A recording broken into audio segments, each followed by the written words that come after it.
Olá!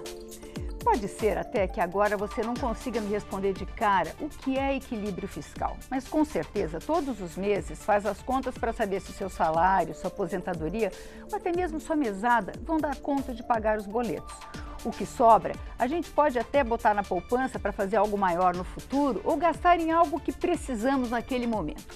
Com o governo é igual, mas diferente, porque muito mais complexo. De cara, 90% do que é arrecadado já tem destino.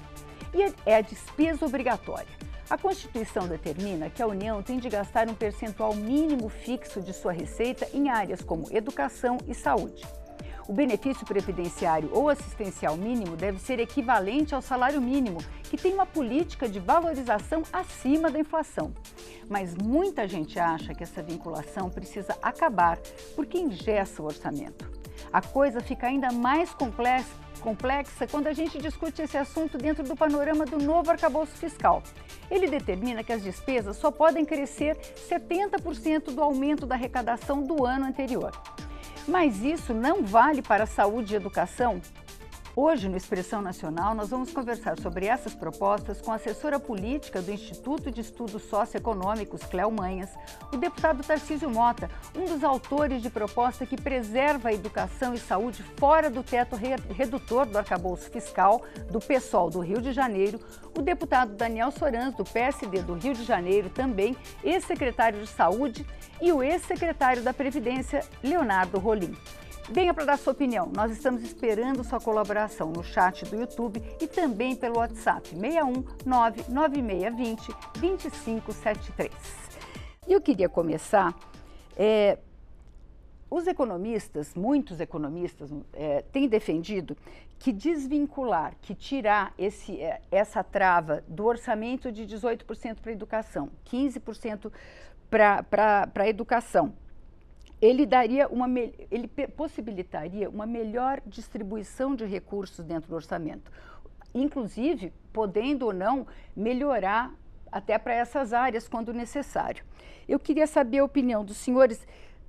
Deputado Tarcísio, o senhor que é professor, como é que o senhor acha, o que o senhor acha de flexibilizar? Então, a existência dos mínimos constitucionais, elas são um patrimônio do que o legislador, na Constituição de 88, decidiu que nós tínhamos elementos e atrasos estruturais que precisariam de um mínimo de investimento para que a gente superasse a questão do analfabetismo, a questão da falta de vagas em creches, a questão do escasso financiamento do ensino superior e, do mesmo jeito, a saúde. A implementação efetiva e plena do SUS, do Sistema Único de Saúde, para que a gente tenha da atenção primária à atenção especializada, precisa de recursos. E esses elementos são fundamentais para que a gente enfrente a desigualdade na sociedade brasileira e garanta direitos. Então, a grande questão é, ao estabelecer os mínimos constitucionais, não só para o governo federal, mas também para os governos estaduais e municipais, o legislador colocou uma questão de que saúde e educação precisam ser políticas de Estado, que não podem estar suscetíveis a decisões de governo A ou governo B, que, portanto, decidam, por outras razões eleitorais ou não, investir em outras áreas, porque sem saúde e educação, nada mais funciona na vida das famílias, na vida do cidadão. Então, eu sou absolutamente contrário a que a gente mexa nos mínimos constitucionais. Até porque, quando eles foram pensados, eles eram para ser os mínimos e não os tetos, né? E aí a gente está dizendo, olha, os mínimos constitucionais, eles travam o orçamento. Olha, quando pensados, eles eram o patamar mínimo para que a gente superasse uma histórica desigualdade existente na sociedade brasileira. Só que como eles sempre foram aplicados, via de regra, como teto, nós também não conseguimos superar as desigualdades e os problemas vistos pelo legislador lá na Constituição de 88 continuam presentes na sociedade brasileira. Então a ideia de um equilíbrio fiscal que não impeça os investimentos necessários e o crescimento do investimento em saúde e educação é a chave. E nós, portanto, estamos diante de uma situação em que essa lógica de que o que importa é o equilíbrio dos gastos públicos e não o investimento para gerar direitos, na verdade cria que parte do orçamento continue a ir para o mecanismo dos juros da dívida, para o mecanismo, né, do rentismo, para o mecanismo daqueles que continuam a lucrar com o fundo público. Nosso entendimento é de que, na verdade, a gente deve consolidar uma perspectiva de que investimento em saúde e educação precisa ser prioritário, porque isso é que garante a vida das pessoas. Deputado Daniel Soranço, como é que o senhor vê esse problema? Vânia, primeiro a gente tem que contextualizar como a gente chegou até aqui, isso que o Tarcísio falou. É uma conquista social na Constituição Federal, também os mínimos constitucionais em saúde e educação. A gente, ao longo da nossa história, a gente brigou para a Emenda Constitucional 29, que estabelece esses mínimos, poder, de fato, fazer parte da Constituição. Levamos quase 15 anos para que a gente pudesse falar, olha, temos um mínimo constitucional no governo federal estruturado para garantir dinheiro para essa política social tão importante que é o SUS. Ao longo da nossa história, muitas pessoas se dedicaram para colocar esse mínimo na Constituição. E esse mínimo, ele leva a gente a um gasto próximo a países desenvolvidos com saúde? Não. Quando a gente olha a nossa pizza orçamentária, quando a gente olha aonde o contribuinte põe o recurso público, quando alguém está lá na sua casa e fala, o que você acha que é prioridade que o governo gaste? Você pode perguntar para qualquer pessoa na rua, ela vai falar, é saúde e educação. Essa é a prioridade que qualquer governo quer gastar, na visão da maioria da população brasileira. Só que hoje, o que a gente gasta com saúde e educação é muito menos do que os outros países gastam. Se a gente for olhar o PIB gasto em saúde pública nesse Brasil, chega a 4%, quando a média de países desenvolvidos é 11%. Quando a gente olha os americanos, que gastam 16% do PIB em saúde, 10% desse PIB é gasto com saúde pública, é gasto público. Então, a gente tem uma participação do gasto público em saúde e educação que é muito menor do que a dos outros países. E por que ela é muito menor do que dos outros países? Porque, na verdade, a saúde e a educação não tem sido a prioridade da maioria dos governos. Há muito pouco tempo, a gente teve um congelamento dos gastos em saúde, um congelamento dos gastos sociais, que tirou 70 bilhões de reais do sistema de saúde. Isso significa que muitas pessoas morreram e deixaram de ser atendidas por conta da retirada desses recursos. Então, agora, garantir o mínimo é uma vergonha que a gente esteja debatendo, que a gente está debatendo para garantir um piso que coloca o nosso gasto como a metade dos gastos dos países desenvolvidos. O que a gente devia estar debatendo aqui é como é que a gente vai cortar gastos que concentram renda no nosso orçamento. Como é que a gente vai cortar gasto de um judiciário, que não é pequeno, que cresce a cada dia? Como é que a gente vai cortar gastos de super salários? É isso que a gente devia estar debatendo.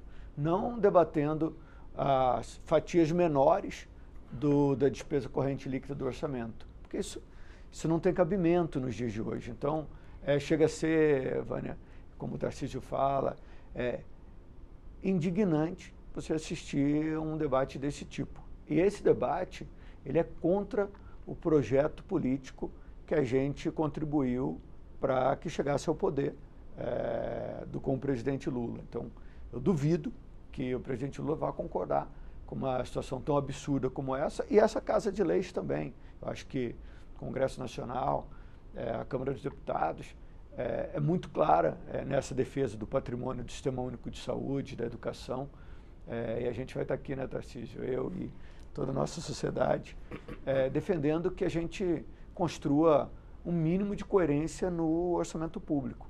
Esse é um mínimo de coerência quando a gente se compara com outros países, né? Leonardo, além de ex-secretário da Previdência, é nosso colega aqui, consultor da Câmara dos Deputados. Leonardo, você que já esteve do outro lado, né, o lado do executivo. Como é que você vê essa questão? Olha, essa questão é uma questão complexa, né? E que ela varia ao longo do tempo. Bom, em primeiro lugar, acho que não há nenhuma discordância aqui da importância da saúde e educação. São, sem dúvida, as duas políticas mais importantes para a sociedade brasileira.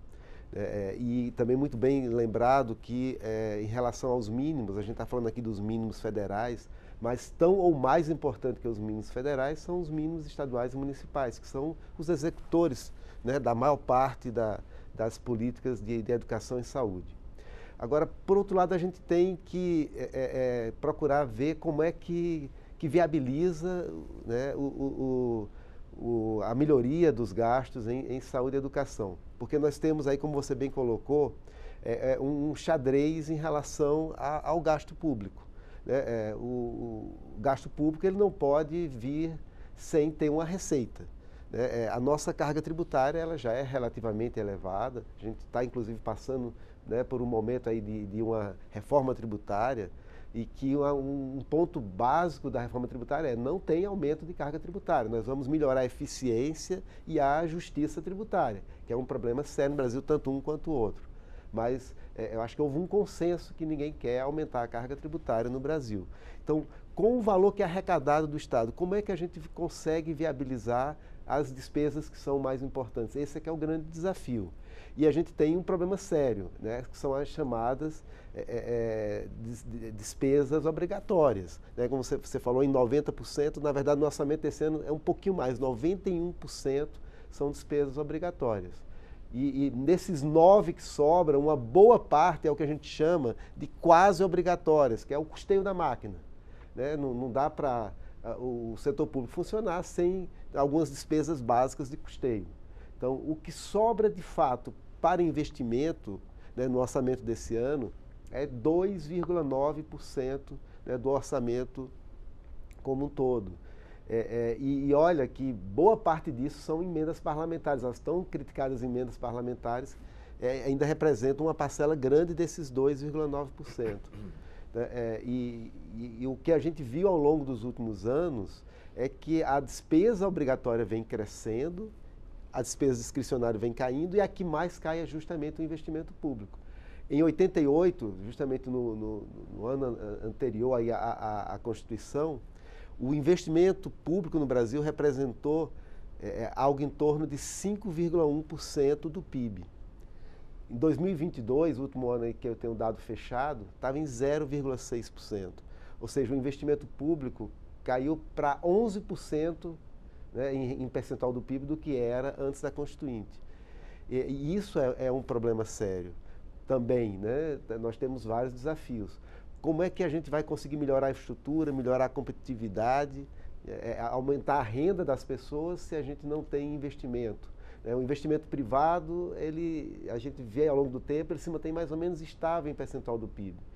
Quem vai fazer, de fato, né, a gente ter um aumento de produtividade é uma ampliação do investimento público. Como é que a gente consegue isso com o aumento das despesas obrigatórias? E aí eu já vou concluir, depois eu entro novamente no tema de educação e saúde. E a gente tem um desafio ainda maior em relação a como reduzir a despesa obrigatória quando a maior despesa obrigatória, que é a Previdência, ela só vai crescer ao longo dos próximos anos. Mesmo com a reforma de 2019, a despesa previdenciária continua crescendo em valores reais. A gente vai conversar ainda sobre a Previdência depois que a gente ultrapassar esse obstáculo que já é grande, o problema então, que já é grande dos PIS. Como é que a gente consegue... Vamos avançar nessa área também. Ter um equilíbrio fiscal quando a principal despesa obrigatória está crescendo. Então, esse é um desafio grande que a gente tem pela frente. Como é que a gente vai lidar, né, com a despesa obrigatória, com as vinculações? E aí vou concluir falando sobre a transição demográfica, que aí é um outro ponto importante. A gente vai chegar lá, Leonardo. Então a gente lá. chega Okay, lá. Por enquanto, vamos ficar no piso, que já é um problema grande. Cléo, como é que o Tesouro calcula que se houvesse a desvinculação de receitas da educação e saúde, haveria liberação de 131 bilhões para gastos até 2033. Quer dizer, como é que a gente lida com esse orçamento, que também tem outras necessidades, né? Quando a gente fala em investimento, não são os programas sociais também saem disso, as emendas parlamentares, quer dizer, com esses 9%, como é que você entende essa questão? Olha, eu concordo muito com o deputado Tarcísio e o deputado Daniel de que, na época da Constituição, olhando para o Brasil como ele estava, foi muito importante registrar e deixar vinculado à Constituição os pisos da saúde e da educação, e que infelizmente não saíram de pisos. E nós estamos vendo aí, por exemplo, acabamos de terminar a vigência de um plano decenal de educação, do Plano Nacional de Educação, e o INEP apresentou agora a avaliação desse Plano Nacional de Educação. Então, assim, não é possível dizer que, eu vou falar um pouco mais da educação, até porque é minha área de atuação, não é possível dizer que a educação está pressionando o orçamento, porque nós saímos, há 10 anos atrás, olhando para um investimento dos estados, municípios e União, de 5,1% do PIB em investimento em educação pública, e 5,9% se a gente considerar educação, o que vai para a educação privada também. Então, 5,1% é o que vai do orçamento público para a educação privada. Então, 5,1% do PIB, nós saímos há 10 anos atrás e nós chegamos agora 10 anos depois, em onde? 5,1% do PIB. Então, como é que... E na verdade, durante a vigência do teto de gastos, a educação perdeu recursos significativamente. Durante o pior período da pandemia, e o pior ano da pandemia, que foi 2020, houve o menor investimento em educação ao longo da última década. Então, assim, nós temos... E se a gente olhasse para... Assim, eu tive recentemente numa escola, no Complexo da Maré, que é o estado de vocês, né? E eu fiquei muito... Assim, é um antigo CIEP criado pelo Brizola, saudoso Brizola. E assim, o prédio está lá, é até um prédio bom. Um terreno enorme, só que não tem nada nesse terreno, não tem nada, não tem uma árvore nesse terreno. Os estudantes não têm um lugar para ficar durante o intervalo da escola, isso para falar do mínimo que uma escola precisa. Então, se nós tivéssemos num momento assim que toda a atenção básica e, a mais complexa da saúde tivesse assim, 100%, todas as escolas brasileiras tivessem 100%, aí a gente podia até questionar o orçamento, mas do jeito que nós estamos, por exemplo, nós retroagimos em várias metas do Plano Nacional de Educação. Hoje a gente não está mais universalizado no ensino, o acesso ao ensino fundamental. Entre os estudantes que têm de 15 a 17 anos, 25% nessa faixa etária está fora do ensino médio. Ainda não acessou o ensino médio, talvez nem acesse. Então, diante dessa história, por que nós sempre vamos olhar e discutir os mínimos com relação à educação e à saúde? Nós não vamos falar, por exemplo, que no orçamento atual, 2,4 trilhões para despesas obrigatórias e 2,4 trilhões estão indo para despesas obrigatórias e 1,7 trilhão para a dívida. A dívida é necessária, a gente precisa aliás, a União tem o poder de lançar títulos da dívida para ampliar o seu orçamento, ela é necessária. Mas por que a gente não está discutindo, por exemplo, os juros que o país exerce? A política que o Banco Central está exercendo agora, mesmo que a gente tenha bons indicadores econômicos. Por que nós não estamos discutindo que tem 49 bilhões de emendas parlamentares fora assim, porque o parlamento, ele tem que ter direito a fazer emenda, só que não é ele que governa. Quem governa é o executivo. Então, por exemplo, 50% das emendas que têm que ser obrigatórias para a saúde nem sempre entram no que está priorizado ali no planejamento da saúde, né? Porque imagino que tem um planejamento para a saúde para 4 anos, existe um PPA e nem sempre essas emendas entram dentro desse processo para melhorar a eficácia da saúde e da educação. Deixa eu tentar esclarecer para mim e para todo mundo que está aqui em casa. Quer dizer, as emendas não conversam com as propostas do que está planejado para o setor? Não necessariamente. Não estou dizendo que todas não conversam, mas não necessariamente. A gente está vendo aí várias emendas que às vezes nem saem do papel, ou emendas que não são necessárias. Você vai para uma cidade super pequena e de repente você tem lá um mirante, quando a cidade não tem uma escola que seja boa para os estudantes. Deputado, sim. Eu posso, porque tem uma coisa na pergunta que você faz para ela, e aqui está uma parte do debate importante, né? Ou seja, o Tesouro Nacional vai dizer assim, olha, se nós desvincularmos saúde e educação, vai liberar 131 bilhões. 131 bilhões. Quem ouve, parece que esses 131 bilhões não existiam e passaram a existir para serem investidos. Não. O que esta frase está dizendo é que, se desvincular, 131 bilhões vão sair de educação e saúde e vão ser investimentos em outro lugar. Significa que é menos dinheiro para o salário do professor, para o salário do enfermeiro, para contratar mais agente de comunitário de saúde para atenção básica, para garantir mais exames para quem está na fila de exames. Não é liberar dinheiro novo. O problema nosso aqui está na discussão, e eu acho que esse é de um lado, porque o orçamento público não é igual ao orçamento familiar. Tem regras completamente diferentes. Mas a gente tende a fazer comparações porque as famílias entendem melhor. Mas me parece uma história o seguinte, a família decide, olha, se eu parar de pagar passagem de ônibus, vai sobrar dinheiro para eu poder pagar melhor o empréstimo do banco. Isso está errado, você não tem jeito, você tem que pagar a passagem de ônibus. A solução não está ali, porque se você não pagar a passagem, você vai o quê? Você vai a pé, você vai chegar e se deslocar nessa história, você vai tentar pular a roleta do ônibus.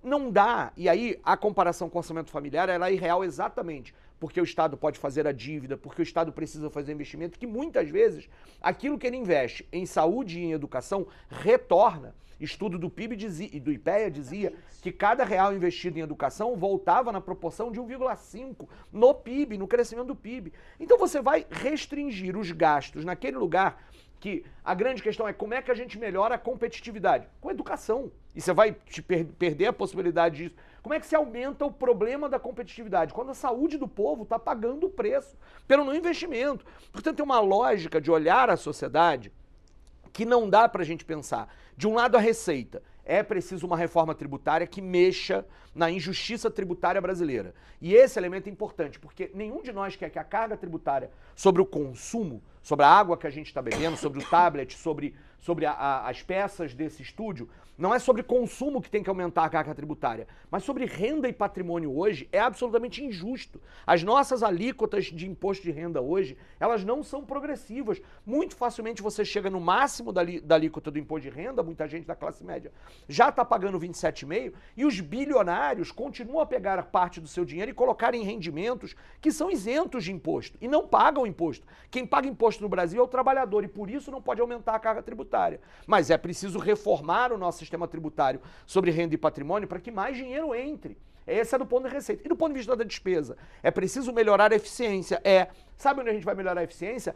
Resolvendo o negócio dos juros, debatendo a questão dos juros, porque é ali onde está o gasto público ineficiente, é ali onde está o gasto público que não retorna para o PIB, é ali que está a chave para que a gente possa, de fato, sair dos mínimos e garantir direito. Deputado Daniel Sorans, eu queria saber, desculpe, é que foram duas intervenções importantíssimas, eu queria que o senhor desse um jeito de responder as duas. No seguinte sentido, eu queria também que o senhor avaliasse esse investimento em saúde. A saúde melhorou quando a gente conseguiu estabelecer um piso? Como é que o senhor vê isso? Porque a saúde também tem custos que se elevam exponencialmente, não é um setor que tem um gasto estável, né? É um setor que só fica mais caro. Como é que e essa questão dentro do orçamento, por favor? Primeiro, essa história, a saúde só fica mais caro. Isso não é verdade, tá?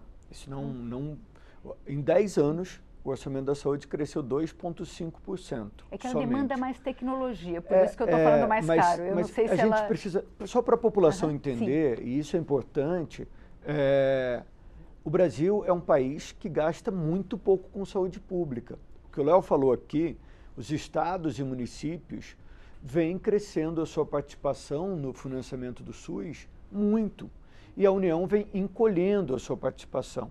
E a União é o ente que mais arrecada. Então, hoje, para colocar o debate, para iniciar o debate, o Brasil gasta muito pouco em saúde pública. E se colocando travas no orçamento, já gasta muito pouco, sem travas no orçamento, vai gastar menos ainda. Então, essa é a primeira coisa.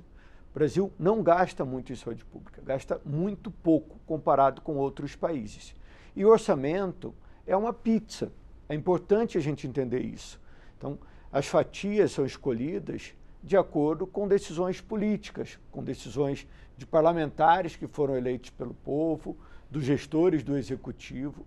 Então, é uma pizza essa escolha do orçamento público. Então, quando eu falo, eu vou gastar 1%, tem escolhas embutidas ali. Pode ser uma escolha desse governo, desses parlamentares atuais? Não. Isso é uma escolha que vai sendo feita ao longo da nossa história. A mudança, ela não pode ser tão rápida. Agora, se a gente não olhar como os outros países desenvolvidos gastam o seu orçamento e achar que a gente vai gastar tão diferente deles, a gente não vai avançar. Se a gente tiver uma pessoa que nunca trabalhou para o Estado brasileiro e ganha uma aposentadoria porque o seu parente trabalhou no Exército, um custo absurdo na nossa previdência militar, a gente não vai conseguir pagar as contas de verdade. Então, aonde vai o nosso dinheiro público é esse que é o debate. E nesse debate, a saúde e a educação sempre saem perdendo. E por que tem que ter travas? Por que tem que estar na Constituição? Porque são áreas da sociedade que têm menos capacidade de verbalizar. O cara que está precisando de um remédio ou que está numa UTI, ele não vai vir manifestar aqui. Ele está na UTI, ele está precisando do remédio, ele está doente. Ele vai ter menos capacidade de reivindicar. Enquanto outros setores da sociedade conseguem fazer lobby, conseguem pressionar deputados, conseguem pressionar o executivo. Então, essa proteção da saúde e educação constitucional, ela precisa existir quando a gente tem um gasto público tão distorcido como a gente tem no Brasil. E os estados e municípios têm arcado cada vez mais com esse custo. E não pode ser diferente, tá? Porque, de fato, 15% para o município é pouco, 12% para o Estado é uma vergonha e 15% para a União também, entendeu? Não pode ser assim. E aí, eu queria só colocar um outro...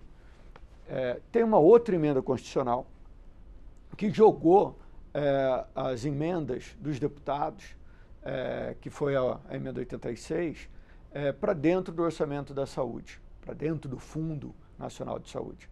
E esse é um debate que a gente precisa também compreender. Não dá para a gente falar, as emendas dos deputados são absurdas ou estão fora da realidade, porque os deputados representam uma fatia da população. Em todo o parlamento do mundo, há, de fato, uma influência muito alta dos deputados, principalmente dos deputados federais ou senadores, no orçamento dos estados, na elaboração do orçamento. Em alguns países, com muito mais pressão, uma discussão de orçamento muito mais rígida do que a gente tem aqui no Brasil em relação ao legislativo e executivo. Então, colocar a culpa disso também nas emendas parlamentares, isso não é justo e também não é correto. Nem toda emenda parlamentar ela é colocada de maneira desigual. Muitas vezes, cada parlamentar no seu estado, eu quando fui secretário recebi emenda do Tarcísio, recebi emenda de vários parlamentares. Muitas vezes são pessoas que conhecem aquela realidade daquele município, daquele estado, que o gestor federal, que o ministro, que o secretário nacional não conhecem. Então, há de se ter um respeito também em relação a essa distribuição, que obrigatoriamente hoje vai para a saúde, que vai para a educação, que a maior parte da emenda de saúde hoje já é de custeio, então permite muita flexibilidade para o secretário municipal, para o secretário estadual, mas respeita, obviamente, o voto daqueles deputados que foram eleitos. Agora, foi muito inteligente garantir que essas emendas fiquem na saúde, pode ser muito inteligente também garantir que elas fiquem na educação, para que aí a gente não tenha distorções ainda maiores. Então, só queria fazer essa defesa em relação às emendas, porque, e não que a Cláudia tenha feito uma crítica, mas porque é importante a gente contextualizar. E um outro último ponto que eu queria colocar é que a saúde do Brasil gasta por ano, per capita, por ano, o que os americanos gastam com a sua população por dia, o que os ingleses gastam por dia. Então, a gente gasta R$1.300 per capita de saúde por ano com a nossa população. Isso é muito pouco. Não é compatível com o dinheiro que a gente arrecada, não é compatível com a distribuição do nosso orçamento. Então, não dá para ficar discutindo uma fatia de orçamento insignificante e não pôr os olhos de uma discussão mais aprofundada no restante. Só para finalizar, essa questão de que o orçamento público ele é muito diferente de qualquer orçamento. Não, qualquer orçamento precisa ser visto no detalhe. Porque se a gente não olhar no detalhe e fazer essas discussões só de percentuais, a gente, de fato, não vai gerar equilíbrio fiscal. Então, a gente precisa olhar no detalhe. Quais são os nossos gastos que concentram renda no Brasil? Aonde que a gente está colocando dinheiro dos nossos impostos, que teoricamente pode ser muito, essa é uma discussão, mas aonde que a gente está colocando o nosso dinheiro que concentra renda? Quem está ficando com essa fatia? É a população que está com os R$1.000 per capita ou é o cara que está com R$100.000 individual? Leonardo, o Ministério da Fazenda tem anunciado, vez por outra, que está pensando numa outra forma de calcular. O deputado estava falando do percentual, né? Vou te propor a questão do ovo de Colombo. Existiria uma outra forma de calcular e garantir qualidade para a saúde e educação? Porque eu me lembro um comentário, esqueci o nome do secretário, mas que ele diz o seguinte, que o percentual amarra e ele só funciona procíclico. Né? Quando tem uma arrecadação muito maior, aumenta o que educação e saúde vão receber. Mas que quando a arrecadação cai, em anos mais recessivos, diminui esse investimento. Então, que deveria haver uma fórmula, você acha possível uma fórmula que consiga barrar a descida e também diminuir um pouco a subida, quer dizer, que coloque de uma forma mais equilibrada dentro do orçamento? Bom, é possível a gente sair dessa coisa do percentual? Não sei se é tão simples, né? É um tema complexo, os investimentos, tanto em saúde como educação, são diversos. No caso da educação, a gente já tem algo parecido, né?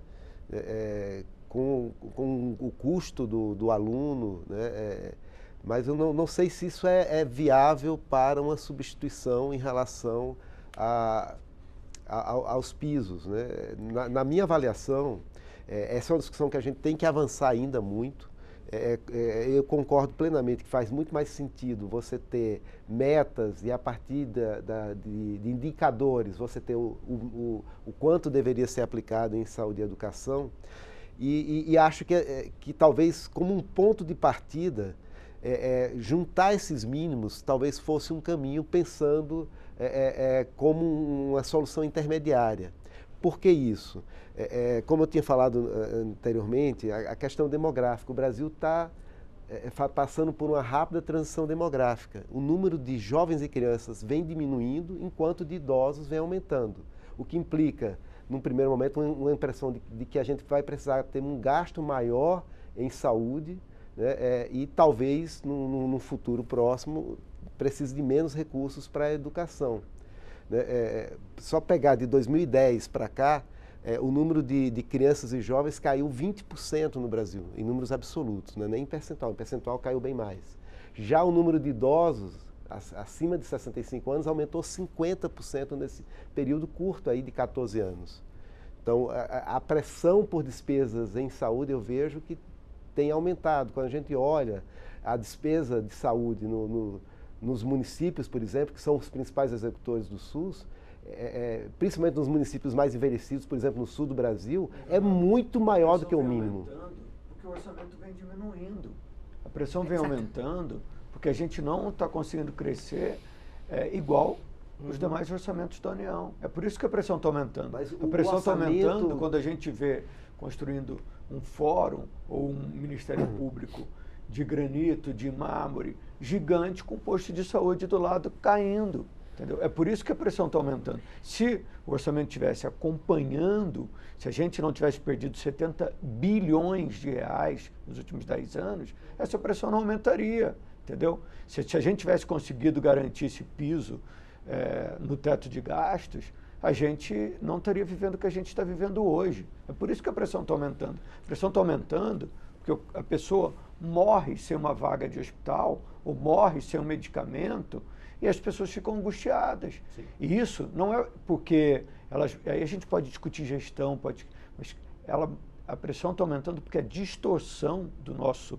orçamento comparado com os outros países do mundo, ela está num tamanho absurdo. Não é compatível a gente viver hoje com um gasto em saúde pública a metade dos países desenvolvidos. Não é compatível. Não é compatível viver com a educação. Desculpa. Leonardo, desculpa, só para você concluir, Leonardo. Então, desculpa, Leonardo. Não discordo, só que eu coloco por um critério mais demográfico. A despesa com saúde, na minha avaliação, cresceu e vai continuar crescendo, vai continuar tendo uma pressão maior, porque a gente vai ter uma população de idosos cada vez maiores e os idosos requerem mais despesas de saúde. Mas é para isso que a gente vive, para que as pessoas vivam mais. Exatamente. Esse é o nosso objetivo. A saúde existe para isso. Eu não posso culpar o nosso objetivo. Eu estou defendendo que realmente a gente vai precisar ter mais gasto de saúde. É natural. E ao mesmo tempo, a gente segue sem ter, mesmo que a gente tenha um número, demograficamente, um número menor de jovens e de crianças, o Brasil não conseguiu universalizar a vaga em creche. Não, e é isso que eu estava falando. E aí o problema nosso, a essa altura do campeonato, é que, inclusive, o fato da gente não ter investido o que devia há 10, 20 anos atrás, faz com que hoje o cálculo demográfico não sirva para que a gente olhe para o orçamento, porque você tem desafios históricos. Uma matéria reportada recentemente na grande mídia falava que 60% das crianças pobres do Brasil não têm acesso a nenhuma vaga em educação infantil. E você lembra, eu estou lá no município do Rio de Janeiro, como é que você vai resolver a questão da construção de novas creches? Não tem dinheiro no orçamento para investir em creche. E o profissional que precisa contratar não tem. E o salário do agente de apoio, do profissional de apoio ou do segundo, chamada bidocência, que precisa da educação infantil, não tem. E o material pedagógico não tem. Aí nós temos um problema. Se acabar com o mínimo. E olha, eu acompanhei muitas gestões, e muitas, inclusive, dos governos estaduais no Rio de Janeiro. Eu achava que o secretário de Fazenda devia ganhar um prêmio. O governador devia oferecer ele um prêmio porque é tão perto do mínimo que ele ficava. 25,01%. Para poder ficar perto do mínimo. Se não tivesse o mínimo, eu não tenho dúvida que ele estaria investindo menos em educação. Porque no estado é 25%, né, das receitas, não é o mesmo valor aqui, por isso falei 25%. E, portanto, porque você vai colocar para o gestor outras pressões que o Daniel lembrou muito bem, esse gestor vai conseguir atender melhor as pressões dos grandes lobbies. E esses grandes lobbies vão pegar fatias maiores do orçamento e exatamente nesse lugar, que é a garantia de direitos da população, você vai ficar com menos. Deixa eu piorar essa conversa. Porque piorar primeiro porque falta 20 minutos e a gente ainda tem que abordar a questão do salário mínimo, mas eu queria tratar da questão do arcabouço fiscal.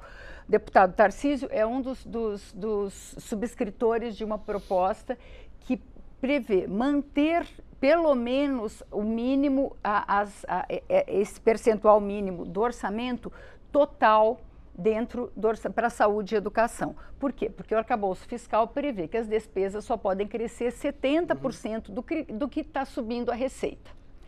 E esse percentual diminui, quer dizer, o valor que esse percentual significa diminuiria. E essa proposta prevê que isso não seja respeitado, que o arcabouço fiscal, que saúde e educação fiquem fora dessa limitação do arcabouço fiscal. 2 minutos para cada um, por favor, Cléo. Bom, a gente percebeu, o novo arcabouço fiscal, na verdade, ele é uma regra menos leonina que o teto de gastos, mas muito leonina. Então, porque falam, por exemplo, que os gastos com educação e saúde enrijecem o orçamento, na verdade, são essas regras fiscais que enrijecem o orçamento. A gente percebeu ao longo da vigência do teto de gastos, se a gente olhar, por exemplo, para a avaliação do Plano Nacional de Educação, a gente percebe que a partir de 2016 foi só ladeira abaixo. Não só porque a gente teve um governo que não priorizava saúde e educação, mas também por conta dessa regra leonina que impedia o crescimento. E a gente viu, porque mesmo com essa mudança demográfica, eu falei que aqui 25% dos adolescentes de 15 a 17 anos ainda não acessaram o ensino médio.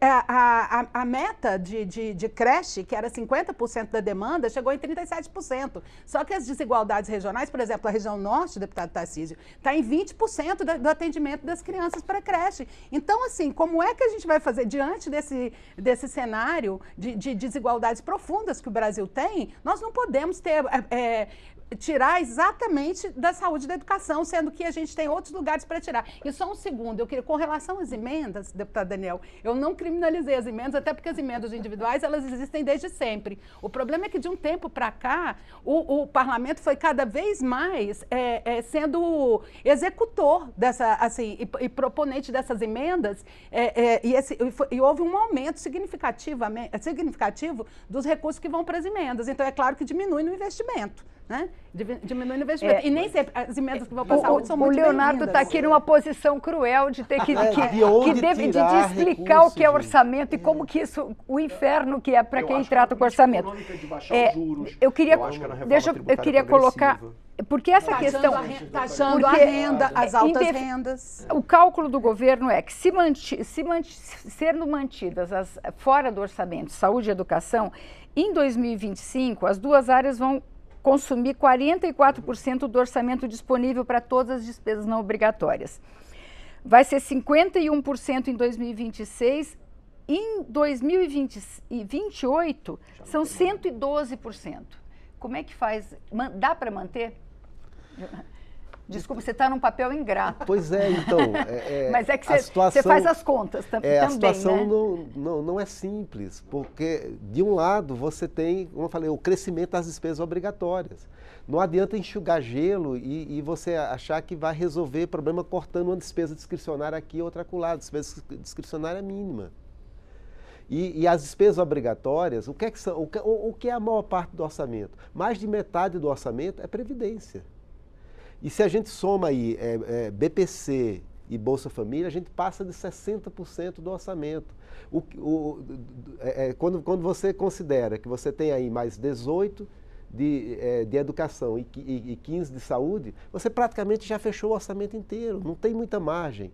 Quando você fala da despesa com juro, bom, em primeiro lugar, a despesa com juro é grande, mas ela é bem menor que, por exemplo, a despesa previdenciária.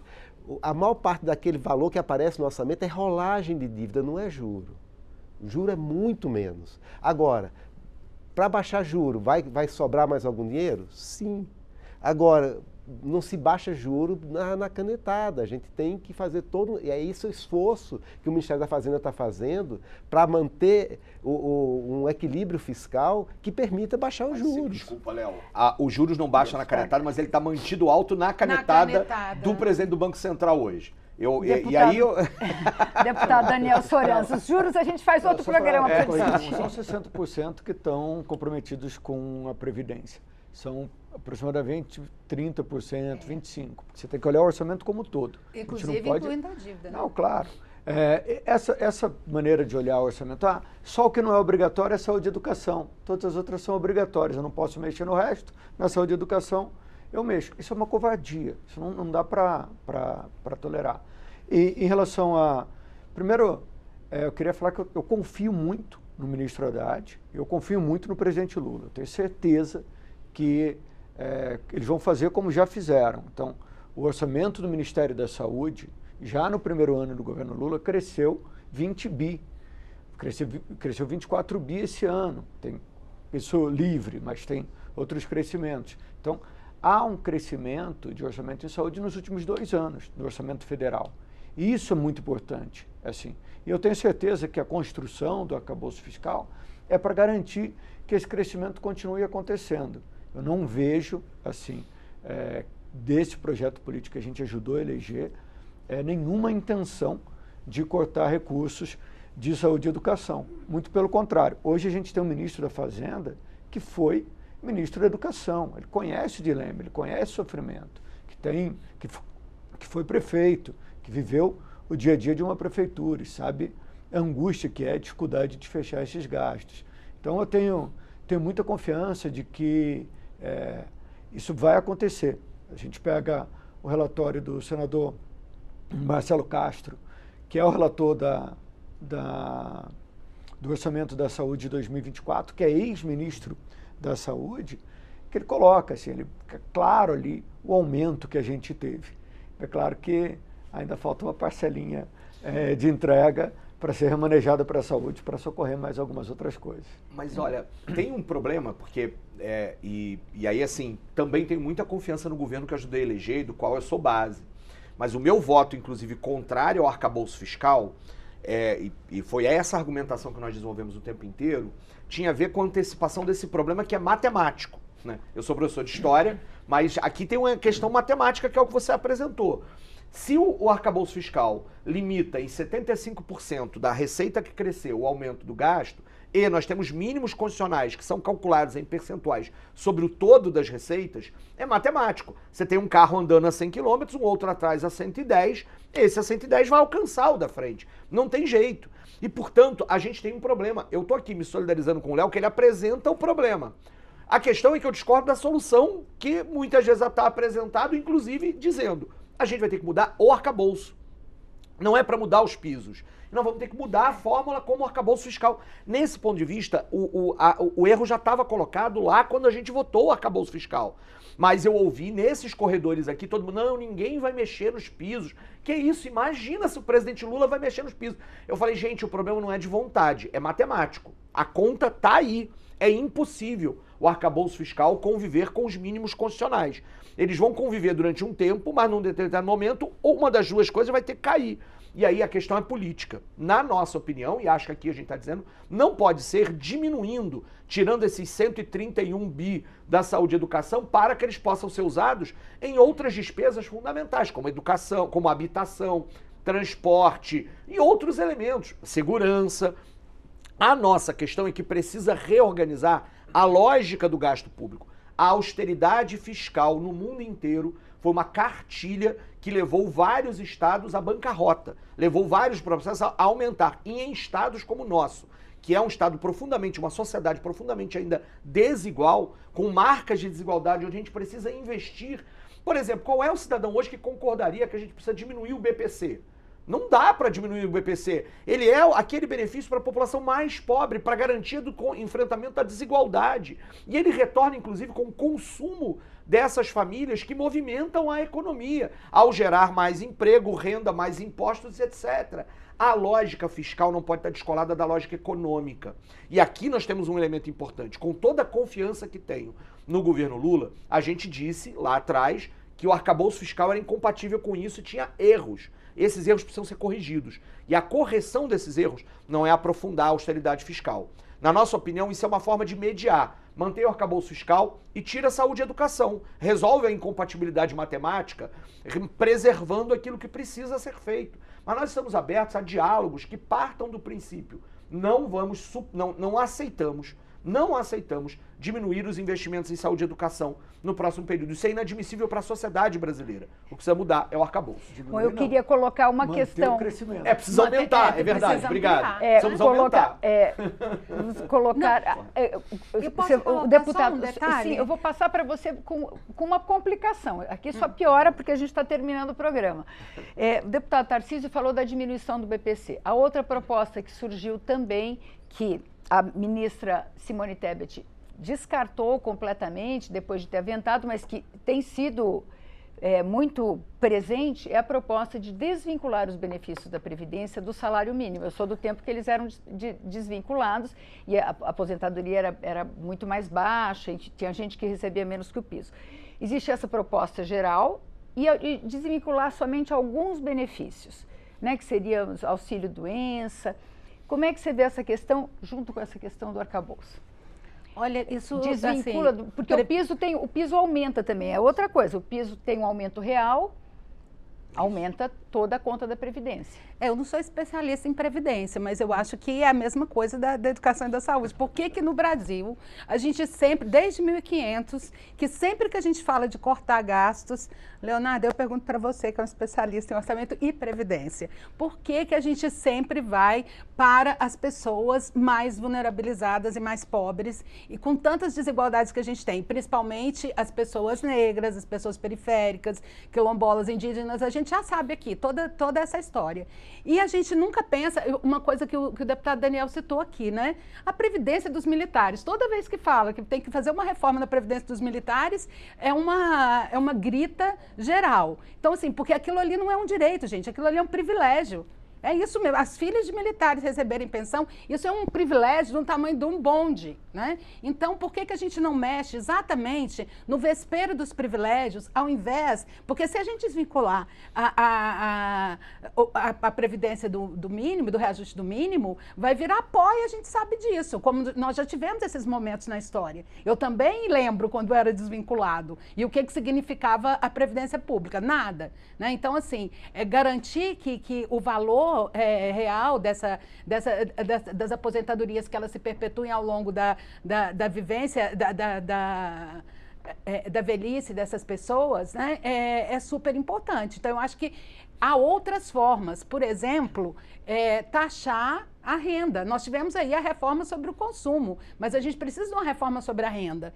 Eu discordo que a nossa carga tributária seja enorme. Isso aí é uma falácia. A gente pode olhar, assim, os países, o Brasil não está entre os países ela é enorme no pobre, né?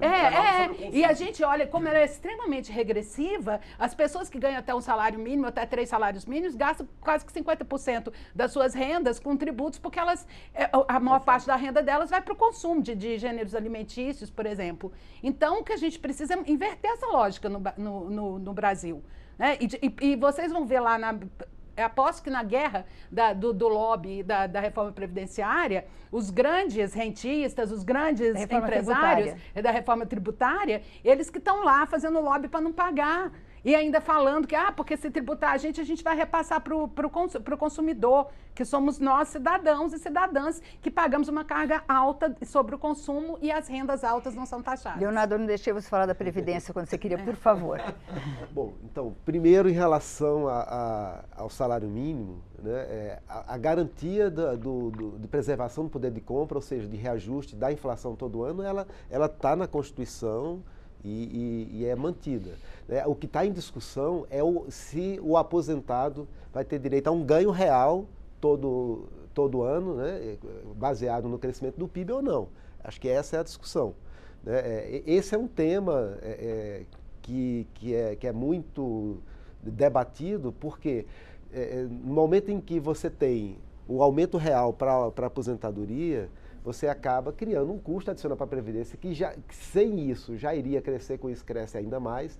A previsão no final da década é que a despesa previdenciária em valores reais esteja 20% maior do que ela é hoje, em valores reais. Não estou falando lá daqui a 20 anos, não, eu falo daqui a 6 anos. Então, a gente tem que ver se realmente faz sentido dar aumento real para o aposentado. Preservar o poder de compra não tem nem o que discutir. Esse é um ponto importante. Outro, que diz respeito ainda a essa discussão previdenciária, vocês colocaram muito bem a questão dos privilégios. Foi feita uma reforma dos militares, embora nem de longe similar às outras, que reduziu uma parte desses privilégios, sim. Podemos discutir mais? Podemos.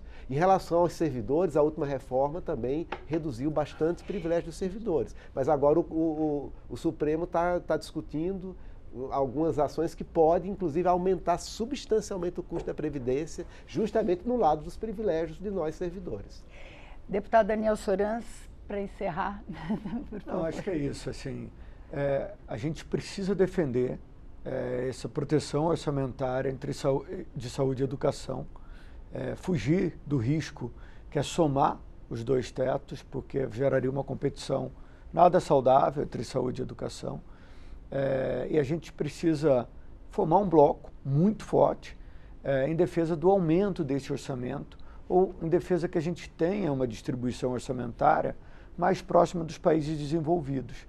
Não é possível a gente manter uma distorção no orçamento público brasileiro de um gasto tão pequeno em saúde e educação e ainda se discutir reduzir um gasto que é muito menor do que qualquer outro país, percentualmente, sem contar os valores nominais, mas percentualmente. De cada real que a gente gasta nesse país, a gente precisa saber para onde ele vai, para onde vai esse dinheiro e quais os interesses da população para que esse dinheiro vá. Eu acho que saúde, educação e segurança vão ser sempre a prioridade da nossa população e precisam ser refletidas no dia a dia do orçamento da União. Deputado Tarcísio, 1 minuto para o senhor concluir, por favor, com relação ao salário mínimo, que o senhor não teve oportunidade. Essa lógica cruel dessa sociedade brasileira tão desigual é de que para pobre basta o mínimo. Está errado. Para combater a desigualdade, a gente precisa de muito mais do que o mínimo. O salário mínimo, quando pensado lá no Vargas, também era aquilo que deveria ser para garantir as necessidades mínimas de uma família trabalhadora. Porque o nosso problema nessa engrenagem fiscal, orçamentária e econômica brasileira, a lógica é que os bilionários têm muitos mecanismos para poder escapar da lógica fiscal e não contribuem aquilo que devem para o conjunto da sociedade para que a gente reverta a desigualdade. Então, assim, eu não vejo qualquer possibilidade que a gente também desvincule o salário mínimo, o aumento real do salário mínimo, do aposentado, que é exatamente quando está no momento em que vai ter que gastar muito mais com a saúde, com a vida, etc. E aí, nós temos mais uma vez o debate sobre da onde vem o dinheiro. Na minha opinião, uma reforma tributária que acabe com a injusta tributação brasileira, com a regressiva tributação brasileira, ela devia estar na ordem do dia, ela é o elemento central para isso. E agora, nos grupos de trabalho da reforma tributária, quando a gente está tentando discutir o imposto sobre grandes heranças, né, o ITCMD, que no Brasil se cobra, na maior parte dos casos, 4%, muito menos que em qualquer outro lugar do mundo. E nós não estamos falando de 4% sobre o imóvel que o pai vai deixar para o seu filho, o único imóvel, estamos falando de grandes heranças. Aqui no Brasil a gente não consegue taxar nem isso. Agora, está acontecendo aqui no Congresso Nacional. Ou a gente mexe também na questão da injustiça tributária, ou a gente vai o tempo inteiro para pobre é o mínimo ou nem o mínimo. E a gente não pode fazer que isso aconteça. Bom, eu agradeço muito a presença dos senhores. Essa conversa vai continuar, porque, enfim, cada setor aí colocando seus... E também a reforma tributária. O Expressão Nacional discutiu a desvinculação dos pisos de saúde, educação e previdência com o ex-secretário da Previdência, Leonardo Rolim, os deputados Daniel Sorans, do PSD, e Tarcísio Mota, do PSOL, ambos do Rio de Janeiro, e a assessora política do INESC, Cléo Manhas. Você pode rever ou compartilhar esse programa nas nossas redes sociais ou na página câmara.leg.br. Obrigada pela audiência e até a próxima.